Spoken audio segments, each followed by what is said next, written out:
There's so many authors out there whose books have been released, and people may or may not know this, but Target is a huge book retailer, right? That they sell our books.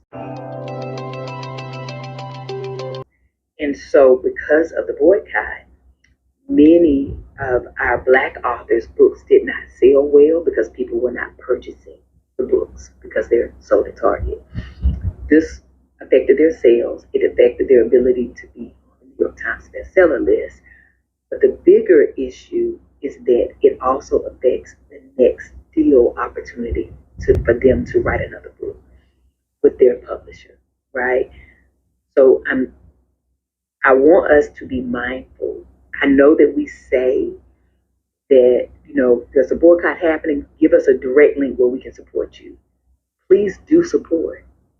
If you don't want to, order from Target, I get it. But if they give you a link to buy directly from them, do that.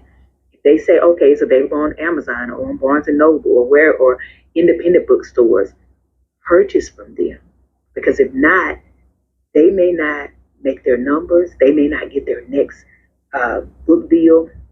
They're not making the New York Times bestseller list. All these things are happening to Black authors, and we got to be mindful of that.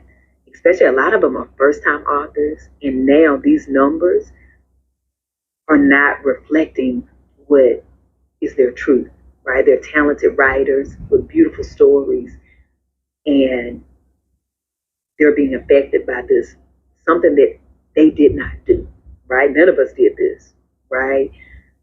So I just want us to be mindful that we're truly being supportive, but also to the publishers.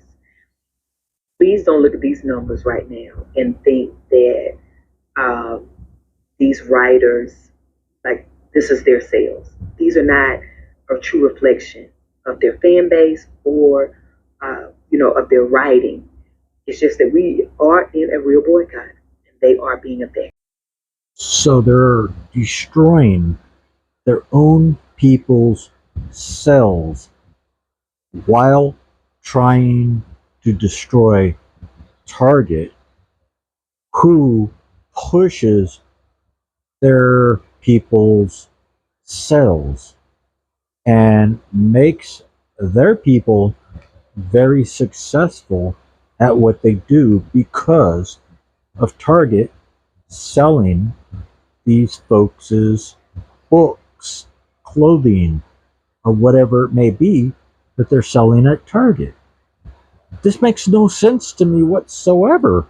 It is so crazy to me when people ask me like how our Target business is doing, and then I tell them that it's terrible. That people are shocked. They're like, "Oh my god!" I'm like, "Yeah, our sales are down 30, 40%. Like that's exactly what we thought was going to happen." And that's not to say that people should continue or go back to shopping at Target. It's just to say that we knew that there was going to be a huge impact. And in order to offset that impact, it requires people to be really intentional about where they are shopping. Um, Meaning you have to go directly to that business, either to that business's website or shopping them in other channels. But like, we knew that that was going to happen. The question is, can businesses sustain in the event that people don't go back to Target, period? So like, where do the dollars come from?